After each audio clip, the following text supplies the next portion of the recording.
মিরপুরে বাসা নিয়েছি তো সেখানে কিছুদিন থেকে আসবি। তোর ভাবি খুলনা গিয়েছিল, গতকাল ফিরেছে। ফায়াজান ভাইয়ের কথা শুনে খেয়ে হারিয়ে ফেললাম। পাগল নাকি? বড় মা সহ বাড়ির সবাই মেরে ফেলবে আমায়, না হয় ঘাড় ধাক্কা দিয়ে বের করে দেবে। সবাই মুখিয়ে রয়েছে সুযোগের অপেক্ষায়। ছিটে ফোটা ভুল হলে আর রক্ষা নেই। ঢাকা শহরে কাজের লোকের অভাব পড়েছে নাকি? আমি জোরালো নিষেধ করে বললাম, যেতে পারবো না আমি। বাড়িতে কত কাজ এখন। সালেহা খালা আছে, কাজ হয়ে যাবে, তুই চল। এভাবে যাওয়া যায়? বাড়ির কেউ জানে না, মেরে ফেলবে একদম। আরে গাধা, সবাই জানে।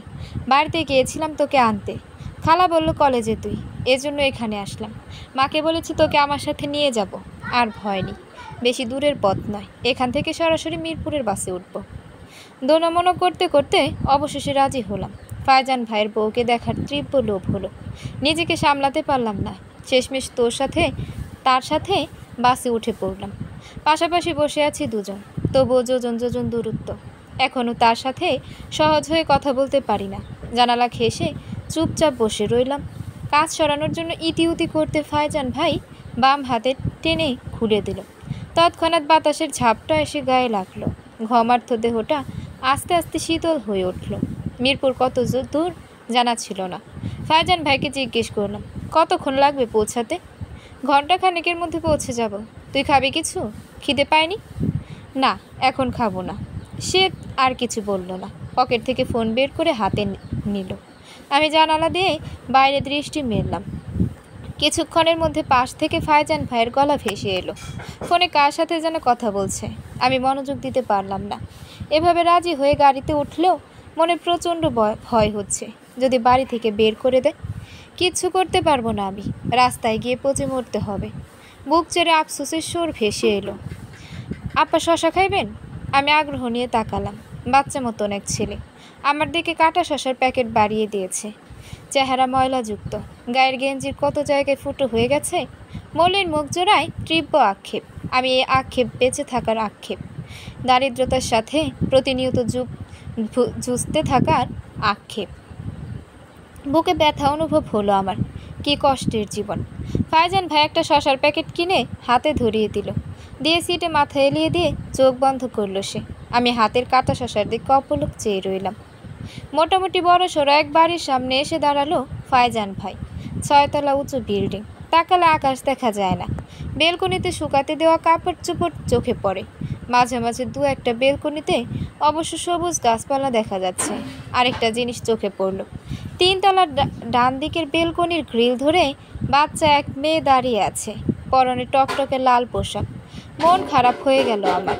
পুতুল বেঁচে থাকলে এত বড় হয়ে যেত, আপা আপা বলে ডাকত। হৃদয়ে গেঁথে থাকা সূক্ষ্ম এক ব্যথা নড়াচড়া করে উঠল। চল। ফায়জান ভাইয়ের ডাকে হুঁশ ফিরল। তার পিছু পিছু ভেতরে ঢুকলাম। পানির তেষ্টা পেয়েছিল সেই সকালে পরীক্ষার মাঝে। খাতায় লিখতে লিখতে ভুলে গিয়েছিলাম। এখন আবার সেই তেষ্টা নাড়াচাড়া দিয়ে উঠল। গলা শুকিয়ে মরুভূমি, পা চলতে চাইছে না। টেনে টেনে সিঁড়ি উঠলাম। 4 তলা অবধি পৌঁছাতে পা ধরে এলো। আর পারছিলাম না। হাঁপাতে হাঁপাতে বললাম, আর কয়তলা উঠতে হবে? ফায়জান ভাই হাসলো, বাচ্চাদের মতো অবুঝ হাসি। আমার আগে আগে যাচ্ছিল সে। হাসতে হাসতে দাঁড়িয়ে পড়ল, পিছন ঘুরে বলল, পৌঁছে গেছি, 5 তলায় বাসা। এত উপরে বাসা নিয়েছি বলে তোর ভাবি বকা দেয়। দিনের মধ্যে কতবার যে কথা শোনায়। সিঁড়ির বাম পাশের ফ্ল্যাট। ফায়জান ভাই কলিং বেল চাপল। মুহূর্তের মধ্যে দরজা খুলে গেল, যেন দরজার ও পাশে কেউ অপেক্ষারত ছিল। আমি আগ্রহ নিয়ে তাকালাম। আবিষ্কার করলাম ছিপছিপে গড়নের এক মেয়ে, কলাপাতা রঙের 3 পিস পরিহিত। খুবই সাধারণ দেখতে, তবুও এই সাধারণের মাঝে কোথাও অসাধারণ কিছু রয়েছে। হয়তো সেই অসাধারণ কিছু ফায়জান ভাইয়ের দৃষ্টি কেড়েছে। আমি বিনয়ের সাথে সালাম দিলাম। সে উত্তর দিয়ে জিজ্ঞেস করলো, কেমন আছো জুই? হয়তো সে অসাধারণ কিছু ফায়জান ভাইয়ের দৃষ্টি কেড়েছে। আমি বিনয়ের সাথে সালাম দিলাম। সে উত্তর দিয়ে জিজ্ঞেস করলো, কেমন আছো জুই? ভেতরে ঢুকতে ঢুকতে উত্তর দিলাম। সে আমার নাম ধরে ডাকলো। দেখে অবাক হলাম। ছোটোখাটো এক ফ্ল্যাট, 2টা রুমের মাঝে কয়েক হাত ড্রয়িং রুম। ড্রয়িং রুমের এক পাশে রান্নাঘর, রান্নাঘরের সাথে ছোট্ট বাথরুম। কয়েক সেকেন্ড নজর বুলিয়ে নিলাম। ভাবি গেস্ট রুমে বসতে দিল আমায়। ফায়জান ভাই ড্রয়িং রুম থেকে গলা উঁচিয়ে বলল, হাত মুখ ধুয়ে খেতে আয় ফুলি, বিকেল হয়ে গেল, দুপুরে তো খাসনি। ভাবি তার সাথে সায় মিলিয়ে বলল, হ্যাঁ ফ্রেশ হয়ে নাও, শুনলাম তোমার পরীক্ষা চলছিল, কেমন দিয়েছো? ভালো দিয়েছি ভাবি। তাকে ভাবি ডাকতে কেমন যেন লাগলো। সে 2-4টে কথা বলে চলে গেল। আমি হাঁপ ছেড়ে বাঁচলাম। উঠে গিয়ে জানালার পাল্লা সরিয়ে দিলাম। জানালা দিয়ে অনেকখানি আকাশ দেখা যাচ্ছে। সেদিকে চেয়ে থাকতে থাকতে মন বিষণ্ণ হয়ে এলো। এমন একটা ছোট্ট সংসারের স্বপ্ন ছিল আমার। সে সংসার সাজাতে কতবার নির্ঘুম কাটিয়েছি। রাফি ভাই আর আমার সংসার হবে, টোনাটুনির ছোট্ট সংসার। এক পৃথিবী ভালোবাসায় ভরপুর থাকবে সে সংসার। মাঝে মধ্যে মান অভিমান হবে, সে সব কাজ ফেলে অভিমান ভাঙাতে ব্যস্ত হয়ে পড়বে।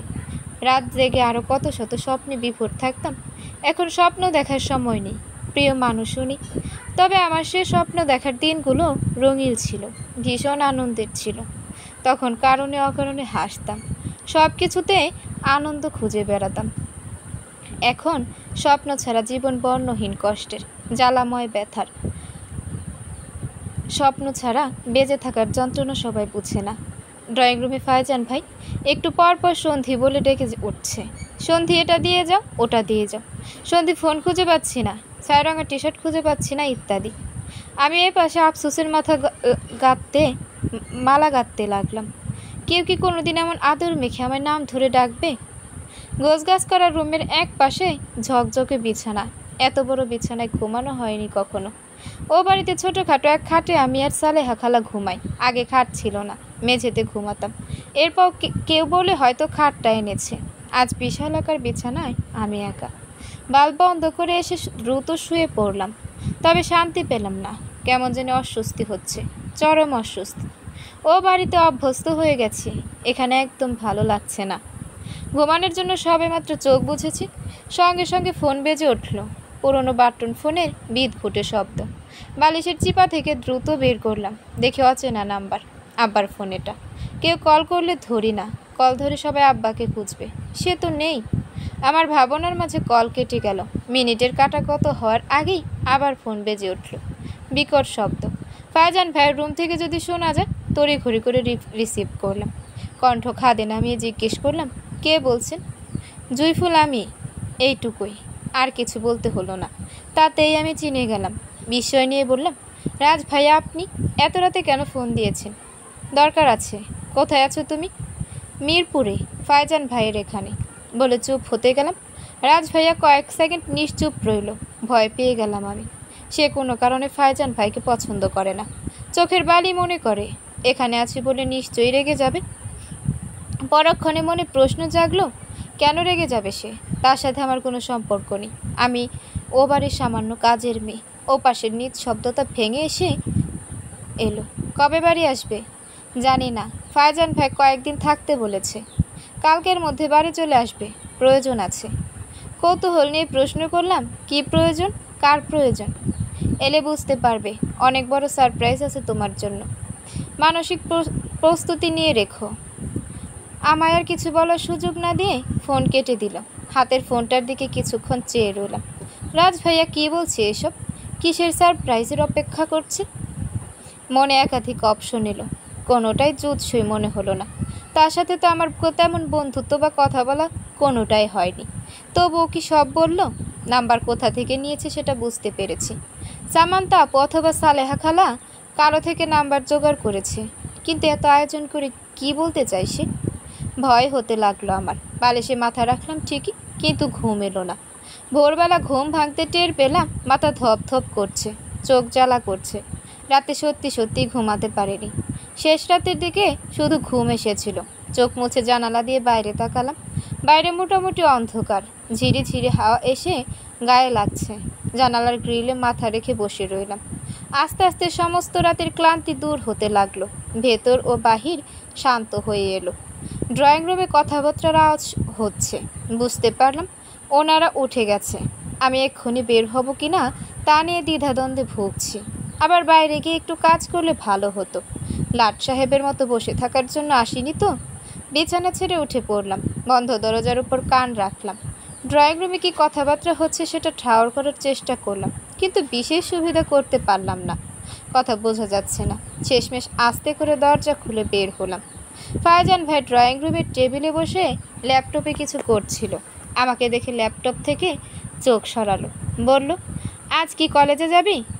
ভাবছি ক্লাসে যাব না, গতকাল পরীক্ষা শেষ হয়েছে, আজ ক্লাস হবে না। ওহ, না গেলি তাহলে। ফারজান ভাই আবার ল্যাপটপে মনোযোগ দিল। আমি কিছুক্ষণ ইতস্তত করে বলে ফেললাম, ও বাড়ি থেকে ফোন দিয়েছে, আজই ফিরতে বলেছে। কে ফোন দিয়েছে? প্রকুচকে প্রশ্ন করল সে, চেয়ে আছে সন্দিহান দৃষ্টিতে। আমি চট করে উত্তর দিতে পারলাম না। উত্তর না পেয়ে সে নিজে থেকে বলল, ও বাড়ি তার না গেলি আমাদের এখানে থাক, একদিন গিয়ে কাপড় চোপড় নিয়ে আসলে হবে। আমি একটু পর অফিস যাব, তোর ভাবি সারাদিন একা একা থাকে, তুই থাকলে ভালো লাগবে। ফারজান ভাই বললে কি হবে? আমি জানি আমি সন্ধি ভাবির ভালো লাগবে না। নতুন বিয়ে করেছে তারা, অনেক স্বপ্ন নিয়ে হয়তো নিজেদের মতো সংসার করবে, নিজেদের মতো সময় কাটাবে। আমি উটকো ঝামেলা, আমার জন্য তাদের সর্বদা তটস্থ থাকতে হবে। আরও কত ঝামেলা! গত রাত খাওয়ার সময় ফারজান ভাই আমার প্লেটে একটা চিংড়ি তুলে দিয়েছিল। সন্ধি ভাবির মুখটা কেমন চুপসে গিয়েছিল তখন। ভাই হয়তো খেয়াল করেনি, কিন্তু আমার নজরে ঠিক পড়েছে। আমার এখানে থাকা সমীচীন নয়। তাছাড়া আমি নিজে দম বন্ধ হয়ে মারা যাব। ও বাড়িতে আমার নিজস্ব একটু জায়গা আছে, আমার কিছু আপন মানুষ আছে, তাদের সঙ্গ ভালো লাগে, তাদের কথাবার্তা ভালো লাগে, তাদের ছেড়ে থাকা অসম্ভব। সন্ধি আপু রান্নাঘরে ছিল, বের হয়ে ড্রয়িং রুমে আসতে ভাই বলল, সন্ধি, জুইকে বলেছি থেকে যেতে, তুমি কি বলো? থাক, ভালো হবে, অনেকটা সময় একা একা থাকতে হয় আমাকে। মুখে বললেও ভাবির কেমন মিইয়ে যাওয়া গলার স্বর, সে স্বরে লুকানো ভয়। যদি থেকে যায়। ভাইজান ভাই এবারও কিচ্ছু টের পেল না। সে ভীষণ খুশি হয়ে উঠল, উৎসাহ দিল থেকে যাওয়ার জন্য। সন্ধি ভাবির কথাবার্তা শুনে বুঝেছি আমি যে তাদের বাড়ির কাজের লোক সেটা জানে না। মনে হলো বড় মায়ের দূর সম্পর্কের কোনো বোনের মেয়ে বলে পরিচয় দিয়েছে। ফারজান ভাইয়ের পাতানো বোন বলে পরিচয় দিয়েছে। বেসিনে হাত মুখ ধুয়ে রুমে এলাম। মনে মনে সিদ্ধান্ত নিয়ে ফেলেছি আজকের দিনটা থেকে কাল ভোর হলে চলে যাব। সালেহা খালাকে ছাড়া থাকা অসম্ভব। পরদিন সকালবেলা ফারজান ভাইয়ের সাথে বের হলাম। সে কিছুতেই রাজি হচ্ছিল না। অনেক কষ্টে বাসা থেকে বের হয়েছি। আমাকে বাসে উঠিয়ে দিয়ে সে অফিস গেল। বিকেলবেলা অফিস শেষ করে আমাকে পৌঁছে দিয়ে আসবে বলেছিল, কিন্তু আমি নাছোড়বান্দা, আজ সকালেই ফিরতে হবে। দম বন্ধ হয়ে আসছিল। বাসে উঠে তবে শান্তি পেলাম। বাস একেবারে আমার কলেজের সামনে থামবে, সেখান থেকে বাড়ি পৌঁছানো সমস্যা হবে না। তবুও ফারজান ভাই বারবার কল করে বলে দিল পৌঁছে যেন তাকে ফোন দিই। রাজ ভাইয়া পরশুদিন রাতে ফোন দিয়েছিল, ভেতরে কৌতূহল ঢুকিয়ে দিয়ে চুপ হয়ে গেছে।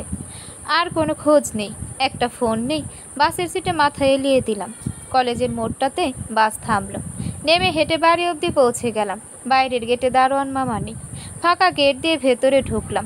কলিং বেল চাপলাম। একবার চেপে দাঁড়িয়ে রইলাম। সালেহা খালার কানে গেলে দৌড়ে এসে খুলে দেবে। সময় অতিক্রান্ত হলো। সুন্দর এক মিউজিক বেজে উঠল, শব্দ মিলিয়ে গেল। কেউ দরজা খুলল না। দ্বিতীয়বার সুইচে চাপ দিলাম। অন্য গানের মিউজিক বেজে উঠল। খালা দরজা খুলছে না কেন? এত সময় তো লাগার কথা না? এ পাশে দাঁড়িয়ে আঙুলের নখ কামড়ানো শুরু করলাম। অবশেষে দরজা খুলে গেল। কাঙ্ক্ষিত মুখটি দেখতে পেলাম। খালা আমায় দেখে ভারী অবাক হলো। আমি ব্যতিব্যস্ত হয়ে জিজ্ঞেস করলাম, কি করছিলে খালা? কখন থেকে দাঁড়িয়ে আছি। তুই আজ আইবি বইলে আইবি না? ফোন করতি কেন? কি হয়েছে? কিচ্ছু হয় নাই, ঘরে আয়। খালাকে চিন্তিত মনে হলো। কিছু বলতে গিয়েও থেমে গেল। ভয় হতে লাগলো আমার অবর্তমানে কোনো অঘটন ঘটেনি তো? চট করে জাবিরের কথা স্মরণ হলো। বছর খানেক আগে জাবির একটা বই উপহার দিয়েছিল। সেই বইয়ের প্রথম পাতায় কিছু লেখা। সেই লেখা কারো নজরে আসেনি তো? কিন্তু বইটা তো আমি লুকিয়ে রেখে গেছি। খালার পিছু পিছু ঘরে ঢুকলাম। সমস্ত বাড়ি নিঃশব্দ, কেমন থমথমে। শরীর বারংবার শিউরে উঠল। বসার ঘরে কেউ ছিল না। রান্নাঘরে থালা বাসন নাড়ার শব্দ হচ্ছে। ওদিকে যার জন্য পা বাড়াতেই খালা হাত চেপে ধরল। এক প্রকার ট্রেনে নিয়ে রুমে ঢুকলো। আমি উত্তেজিত হয়ে বললাম, খালা কি হয়েছে? এমন করছো কেন? খালা গলার স্বর নামিয়ে বলল, কেলো হইয়া গেছে। রাজ কি করছে শুনছস? কি করছে? গতকাল রাতে সবাই খাইতে বসছে, হক গোল আছে। এমন সময় রাজ ওপর থেকে নিচে নামলো। সরাসরি কইল, আমি বিয়ে করতে চাই। সামন্তার বিয়ের জন্য আয়োজন করা হচ্ছে। একসাথে দুটো বিয়ে হলে সমস্যা হওয়ার কথা না। বিয়ে করব ভালো কথা। কেউ কেউ মনে মনে খুশি হইল। ওর দাদি জিগাইল, খুবই ভালো। অবশেষে একটু বুদ্ধির উদয় হয়েছে। কাল থেকে মেয়ে দেখা শুরু করি। কিন্তু রাজ হই না কইল, মেয়ে ঠিক করা আছে, জুইকে বিয়ে করতে চাই। পায়ের তলা থেকে মাটি সরে গেল যেন। মুখ দিয়ে অস্ফুট শব্দ বের হলো। বুকে একের পর এক হাতুড়ি পেটের শব্দ হচ্ছে। কোনো রকমে বললাম, এসব কি বলছো খালা? হ, পোলার মাথা খারাপ হয়ে গেছে। এটা কখনো সম্ভব? এগুলো বাস্তবে কখনো হয়? আজাদ ভাই তো প্রথমে চিনতে ছিল না সুইকে। যখন শুনছে তুই তুই খুব রাইগা গেছে। কাল ভাতের প্লেট সরাই ছিটাই চইলা গেছে। রাজ ও রাগারাগি কইরা বাড়ির বাইরে গেছে, আর ফিরে নাই। তরে নাকি বিয়া করবই করব। কান্না পেয়ে গেল আমার। ধপ করে বিছানায় বসে পড়লাম। এবারে সবাই এখন নিশ্চিত আমায় মেরে ফেলবে। রাজ ভাই এটা কি করেছে? মাথা খারাপ নাকি তার? এটা তো কখনো সম্ভব নয়। জীবন নাটক সিনেমা পেয়েছে নাকি? নাটক সিনেমা হলে এত কিছু হারাতে হতো না আমায়। রাফি ভাই ঠিক আমায় বুঝতো। আমার ভালোবাসার বিনিময়ে আমায় ভালোবাসতো। নিজের পরিবার হারাতে হতো না আমায়। জীবনে একের পর এক দুর্ঘটনা ঘটতো না। জীবন ভীষণ নিষ্ঠুর। কণ্ঠ কাকীর্ণ পাহাড়ের চূড়া। দিন শেষে যেখানে শুধু দুঃখের জায়গা হয়, এখানে সুখের স্থান নেই। ভুলবশত একটু আধটু সুখ এসে উকি দিতে বড় সড়ো কোনো দুঃখ এসে তাকে পিষে মেরে ফেলে, নতুবা চূড়া থেকে ধাক্কা দিয়ে ফেলে দেয় গভীর অতলে। খালা অসহায় কণ্ঠে বলল, কি করবি এখন কত? সুযোগ বুঝা ওরা তো বাড়ি থেকে বের কইরা দিব। কই যাবি তখন? আমি দাঁত চেপে কান্না আটকালাম, তবুও শেষ রক্ষা হলো না। গাল ভিজে উঠল। রাজ ভাইয়ার এই একটা কথা আমায় যে কোথায় দাঁড় করাবে ভাবতে গলা শুকিয়ে এলো। খালার হাত চেপে ধরে বললাম, খালা কি করব এখন? ওরা নিশ্চিত আমায় মেরে ফেলবে, মেরে লাশ গুম করে দেবে, কেউ টের পাবে না। ঢাকা শহরে নিত্যদিন কত মানুষ মারা যাচ্ছে, কতজন খুন হচ্ছে, কে খবর রাখছে তার? ঝরঝর করে কেঁদে দিলাম। খালা মাথায় হাত রেখে সান্ত্বনা দিল, বলল, থাক কাঁদিস না, দেখি কি করা যায়।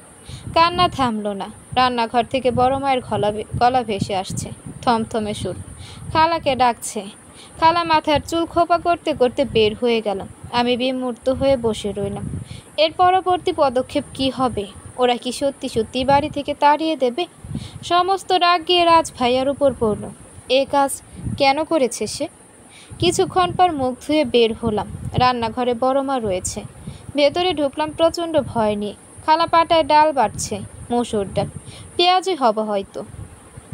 বড় মা কি যেন ভাজছে, উকি দিয়ে দেখলাম শাক। আমি খালার কাছে গিয়ে আস্তে আস্তে করে বললাম, খালা আমি বাটি ডাল, তুমি অন্য কিছু করো। খালা বাটা থামিয়ে দিয়ে মাথা উঁচু করে তাকালো। বড় মাও খুন্তি হাতে পেছনে তাকালো। এক পলক দেখে আবার ভাজি নাড়তে ব্যস্ত হয়ে পড়ল। খালা পাটা ছেড়ে উঠে বলল, নে কর, ভালো করে বাটিস। হ্যাঁ। বসে পড়লাম। ভয়ে ভয়ে রইলাম বড় মা কিছু বলে কি না, কিন্তু কিছু বলল না। অভিমান করেছে হয়তো। মন খারাপ হয়ে গেল আমার। আমি নির্দোষ, তবুও সব দোষ, সব অভিযোগ আমার ঝুলিতে পড়বে। রাজ ভাইয়ার মতলব বুঝতে পারছি না। সে কি আমার ভালো করতে চাইছে, নাকি আরও ক্ষতি করতে চাইছে? ভালো চাইলে তো এই পদক্ষেপ নিত না। দুশ্চিন্তায় ভেতরে ভেতরে ছটফট করতে লাগলাম। সামান্তা আপুর বিয়ের তোড়জোড় চলছে। মাঝে আর 2 দিন আছে। পরিকল্পনা মাফিক সব হচ্ছে। সমস্ত বাড়ি লাইটিং করা হচ্ছে। বাগানে রান্নার সব ব্যবস্থা করা হয়েছে। ঘনিষ্ঠ আত্মীয় স্বজন ইতিমধ্যে এসে গেছে। বাড়িতে হুলস্থুল কাণ্ড। এসবের মধ্যে নির্দিষ্ট কয়েকজনের মুখ চুপসানো, যারা রাজ ভাইয়ার ব্যাপারটা নিয়ে এখনো নিশ্চিত। রাজ ভাইয়া এক হয়ে ছোটবেলা থেকে এক রোখা, নিজে যা ভালো মনে করে বরাবর সেটা করে এসেছে। প্রচণ্ড অবাধ্য, যার জন্য সবাই চিন্তায় আছে। কিন্তু আমি তো বিয়ে করছি না তাকে। আমি না চাইলে তো আর সে জোর করে কবুল বলাতে পারবে না। ডাইনিংয়ের টেবিল পরিষ্কার করছিলাম। ছোট ছোট বাচ্চারা খেয়েছে, এখন বড়রা খেতে বসবে। ভেজা কাপড় দিয়ে মুছে দিচ্ছিলাম, এমন সময় জাবির এসে ডাক দিল, জুই। আমি উত্তর দিলাম। জাবির হোস্টেল থেকে গতকাল এসেছে। তার পরীক্ষার রেজাল্ট বের হয়নি। এখন ভার্সিটিতে ভর্তির প্রস্তুতি চলছে। প্রচণ্ড পড়ার চাপ, তাকে দেখলেই বোঝা যায়। আমি ভেজা কাপড়টা চিপে বললাম, কিছু লাগবে? হ্যাঁ, চা বানিয়ে খাওয়া তো। এই দুপুরবেলা ভাত খাবেন না এখন? চা খেয়ে ভাত খাবো। আমি কিছু বললাম না। জাবির আনমনে বলল, কতদিন হলো তোর হাতের বানানো চা খাই না, ভীষণ ভীষণ মিস করেছি। আমি কাজে মনোযোগ দিলাম, তার কথা কানে তুললাম না। জাবিরকে দেখে মনে হচ্ছে সে রাজ ভাইয়ার ঘটনা জানে না। সে এসেছে গতকাল, তাকে জানানো হয়নি হয়তো। এটা কি জানানোর মতো ঘটনা? লজ্জাজনক ব্যাপার। বিশিষ্ট রাজনীতিবিদ আজাদ রহমানের ছেলে কিনা কাজের মেয়ের প্রতি দুর্বল, তাকে বিয়ে করতে চায়, এসব জানানো যায়? যত কম মানুষ জানবে তত ভালো। জাবির এখনো যায়নি, বাড়ি ভর্তি মানুষ।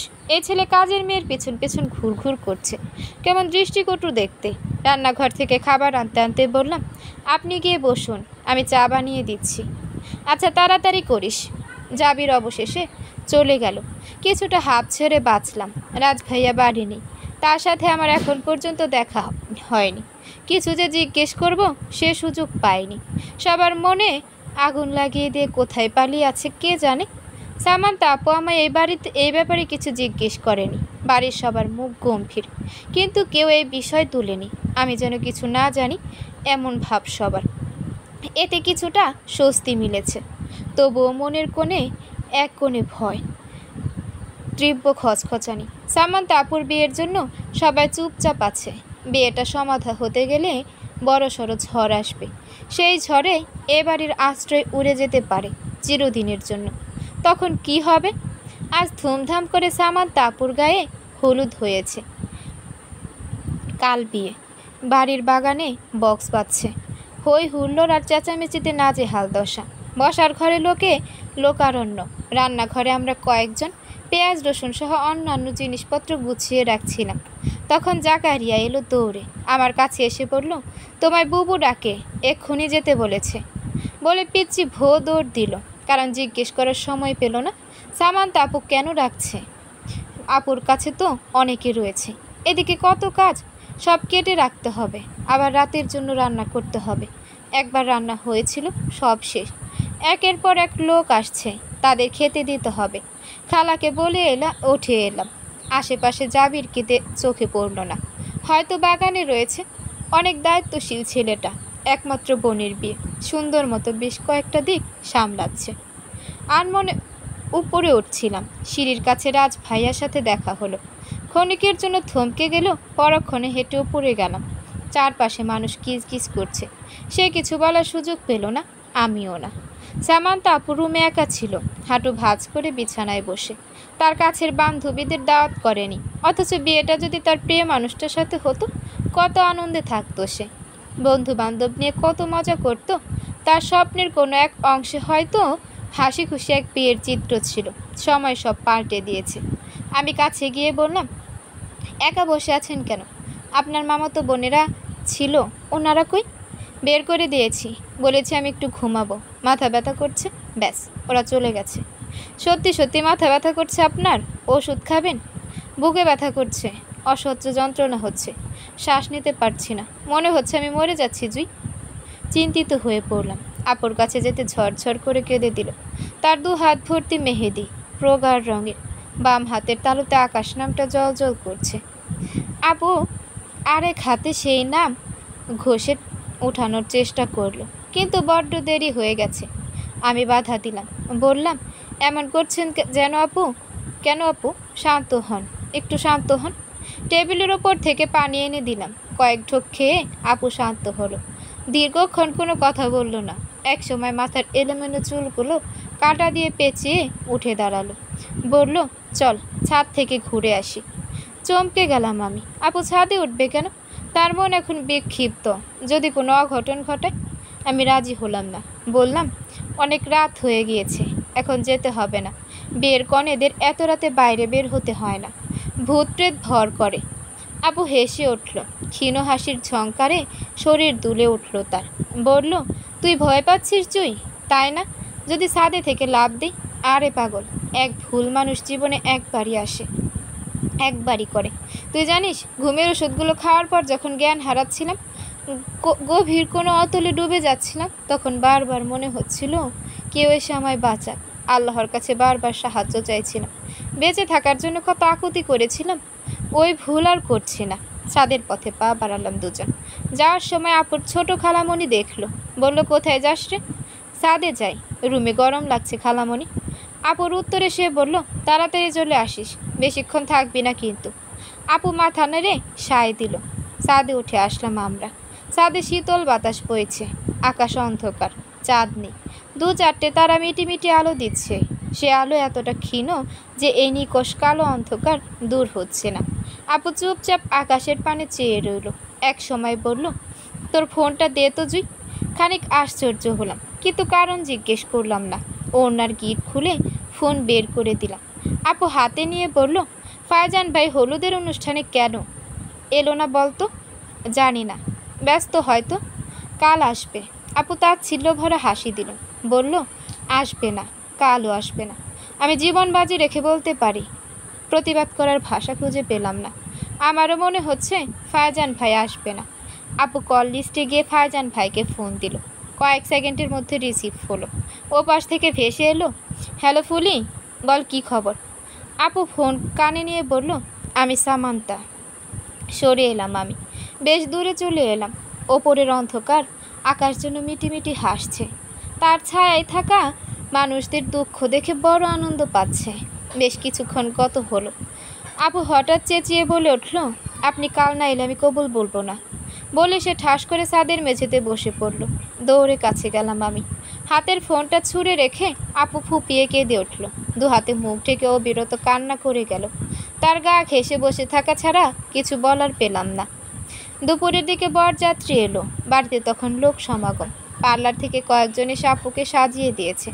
সারাটা দিন আপু মূর্তির মতো রইল, কারো সাথে কথা বলল না, কিছু খেলো না।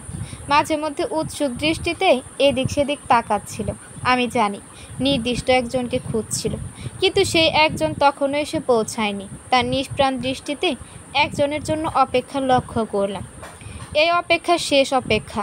এই চোখ দুটো আজকের পর থেকে বাধ্য হবে অন্য একজনের অপেক্ষায় থাকতে।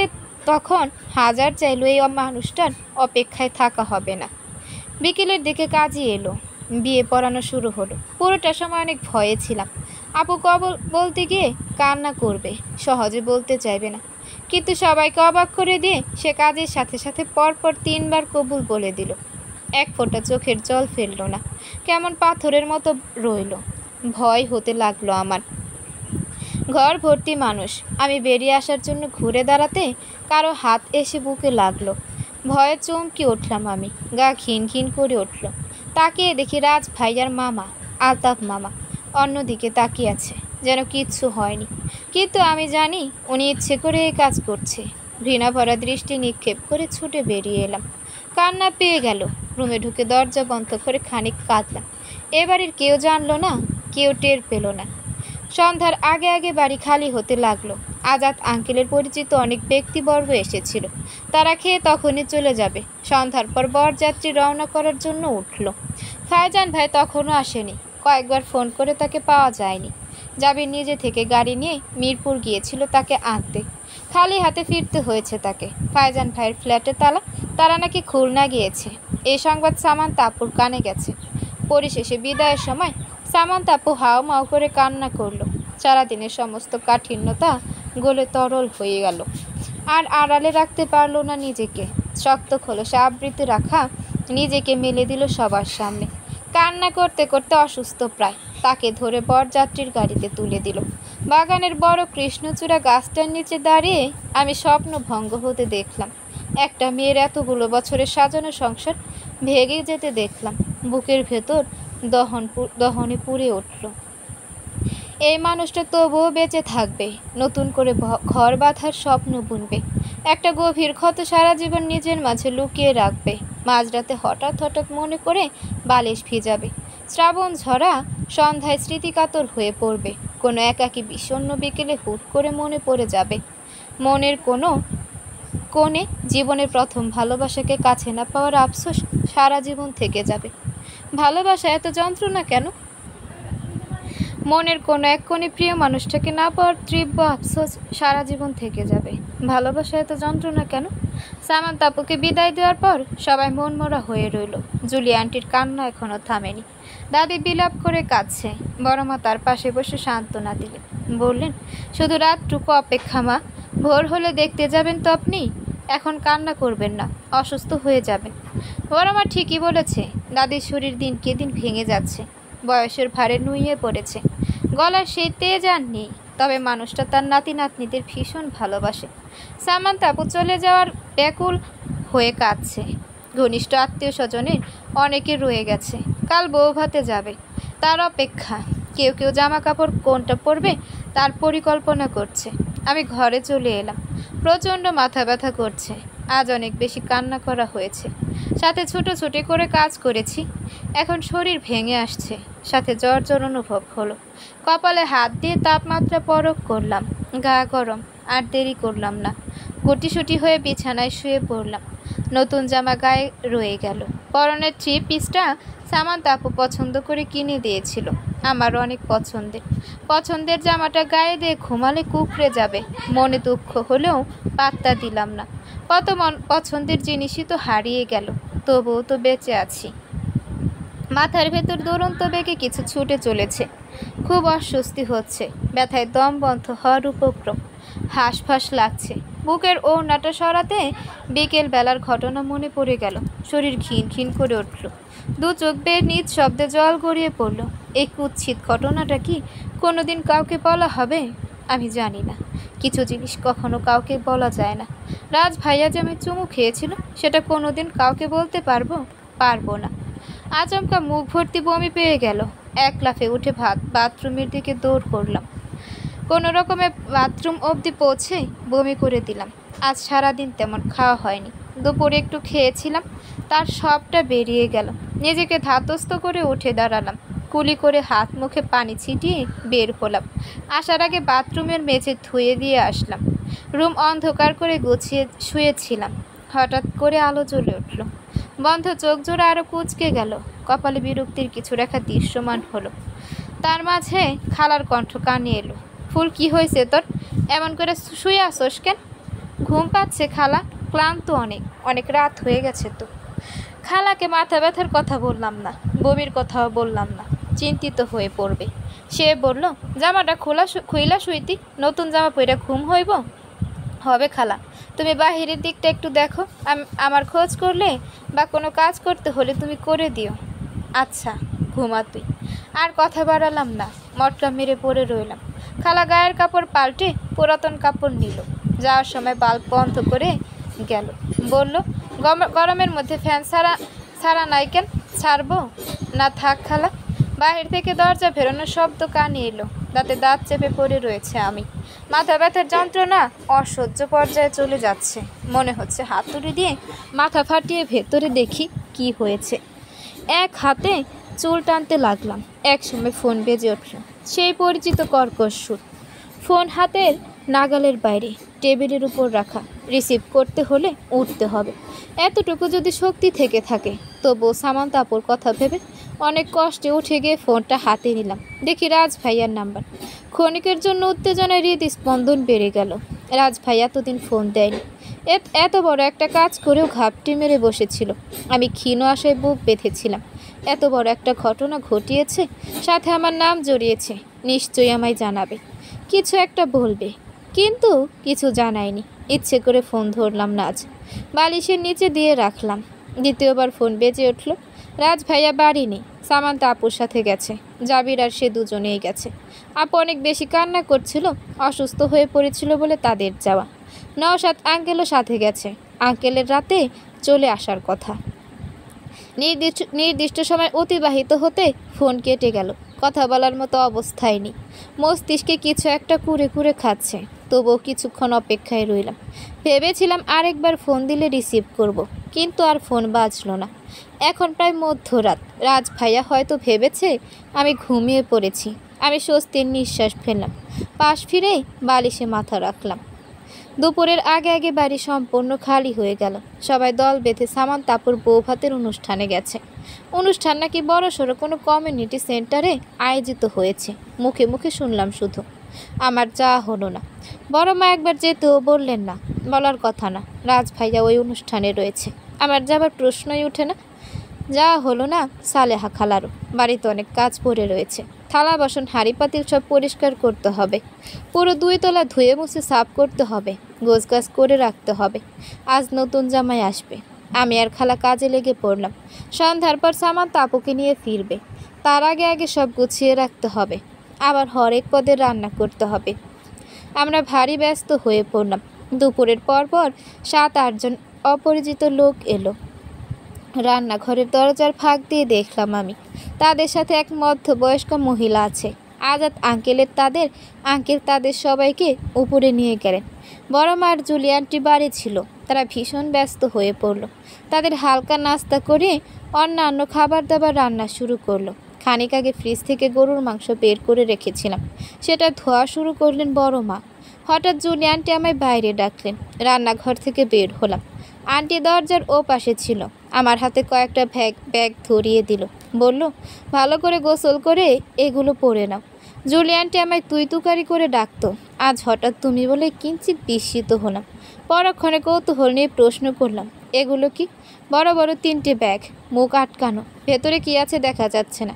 সন্দিহান দৃষ্টিতে চেয়ে রইলাম। মনে অবশ্য ক্ষীণ আশা জাগলো। সামান্তাপুর বৌভাতের অনুষ্ঠানে যাওয়ার জন্য তৈরি হতে বলছে। আপুর বিয়ে উপলক্ষে সবার জন্য দামি দামি শপিং করেছে, হয়তো আমার জন্য।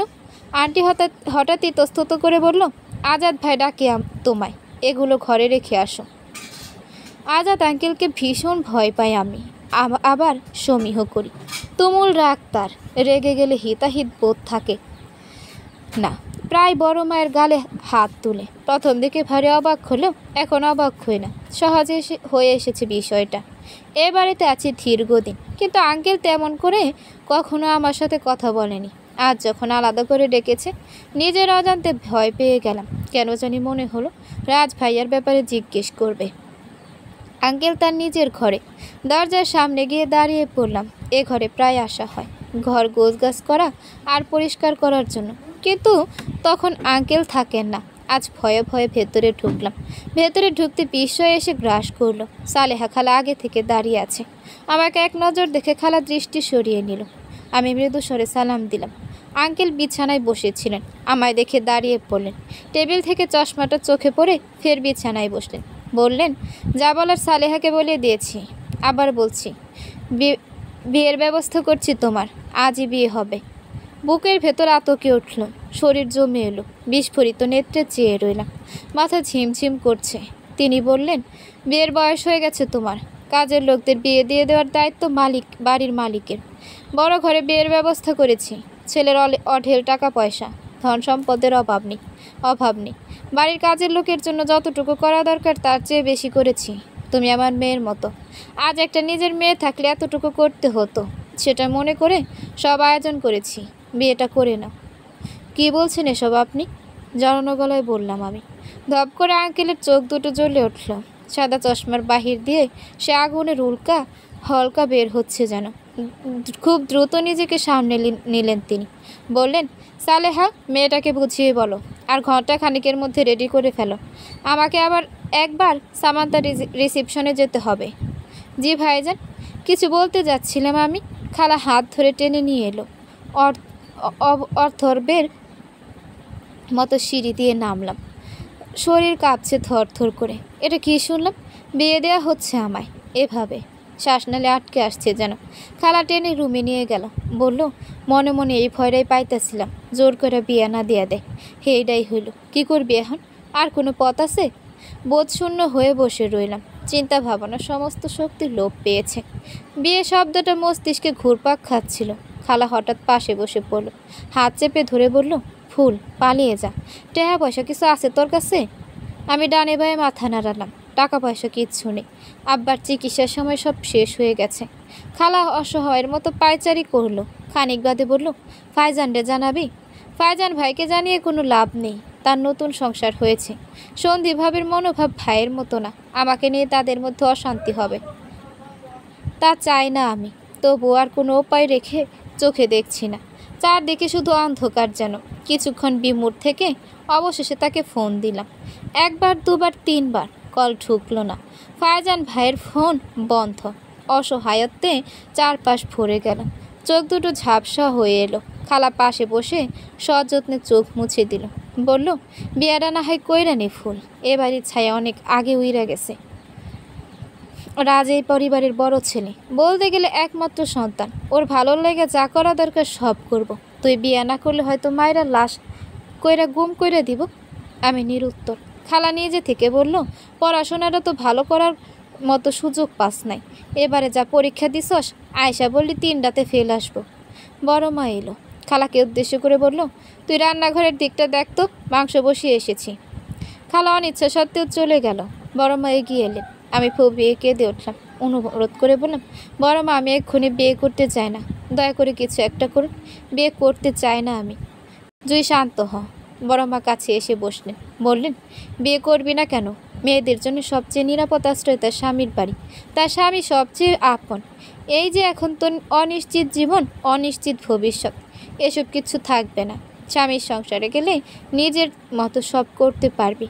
এমন পরাধীনতায় দিন কাটাতে হবে না। নিজের সংসার যেভাবে পারিস সেভাবে সাজাতে পারবি, গুছিয়ে নিতে পারবি। এর চেয়ে সুন্দর কিছু আছে? কান্না থামছে না আমার, শরীর কেঁপে কেঁপে উঠছে। বিয়ে, স্বামী, সংসার, এসব নিয়ে কত স্বপ্ন ছিল, সব বুঝে আজ ভেঙে টুকরো টুকরো হয়ে গেল। এত কষ্ট কোথায় রাখবো? বড় মা ফের বললেন, রাজ তোর প্রতি দুর্বল না জুই। ওর বাবার প্রতি প্রচণ্ড রাগ, তীব্র আক্রোশ। ওর বাবার সম্মান ধূলিসাৎ করার জন্য তোকে বিয়ে করতে চাইছে। সেই আক্রোশ থেকে এমন একটা কাজ করতে চাইছে। যদি এমনটা হতো যে রাজ তোকে সত্যি সত্যি পছন্দ করে, তখন না হয় ভেবে দেখতাম, যদিও সেটা কখনো সম্ভব ছিল না। কিন্তু এত তাড়াতাড়ি বিয়ে কীভাবে করবো বড় মা? এটা কি করে সম্ভব? তোকে এ বাড়িতে রাখা নিরাপদ নয়। সামনে সিটি কর্পোরেশনের নির্বাচন। সেই নির্বাচনে জয়লাভের জন্য তোর আঙ্কেল দিনরাত পরিশ্রম করছে, আর ছেলেটা বাবাকে পেছন থেকে টেনে হিস্টে নামানোর চেষ্টা করছে। কান্নার বেগ বেড়ে গেল আমার। তাদের বাবা ছেলের দ্বন্দ্বে আমার জীবন কেন বলি হবে? বড় মা হঠাৎ হাত জড়িয়ে ধরলেন আমার। বললেন, পাগলামি করিস না জি, বিয়েটা করে নে। আমি খোঁজ খবর নিয়েছি, ছেলেটা ভালো, তোর আঙ্কেলকে অনেক সম্মান করে, তোকে ভালো রাখবে। আর তুই পড়াশোনা করতে চাস, সেটাও করাবে। আর পড়াশোনা, কষ্টে বুক ফেটে যাচ্ছে। জীবন থেকে পালিয়ে যেতে মন চাইছে, মায়ের আঁচলের তলায় লুকাতে ইচ্ছা হচ্ছে। আমি অসহায়ের মতো এদিক ওদিক তাকালাম। বড় মা মাথায় হাত বুলিয়ে দিলেন। গাঢ় মমতা মাখিয়ে বললেন, তোকে 2 বছরের বেশি হলো দেখছি, দেখে শুনে বড় করেছি।